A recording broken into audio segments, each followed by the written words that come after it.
সবাই নয়, তবে পৃথিবীতে এমন অসংখ্য মানুষকে দেখেছি, শুনেছি, বুঝেছি, যারা পরিস্থিতির দোহাই দিয়ে যখন যার তখন তার। পুরুষ মানুষ বা ছেলে মানুষই এরকম নাই তা না, কিন্তু মেয়েরা, নারীরা তুলনামূলক বেশি।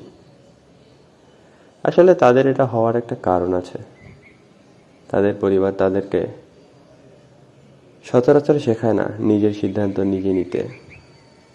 তারা বেশিরভাগ ক্ষেত্রে হয় কি, পরিবারের ওপর, বাবা মার ওপর, ভাইয়ের ওপর, বোনের ওপর, এদের ওপর নির্ভরশীল যে কোনো সিদ্ধান্ত নেওয়ার বেলায়। পৃথিবীতে খুব কম মেয়ে মানুষ আছে বা নারী আছে যারা নিজের সিদ্ধান্ত নিজেরাই নিতে পারে।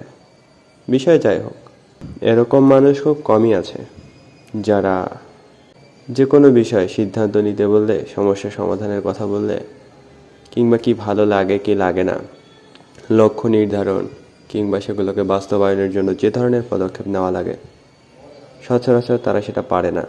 কারণ ওই যে শৈশব থেকে তাদেরকে কখনো শেখানোই হয় নাই যে কিভাবে নিজের সিদ্ধান্ত নিজে নিতে হয়।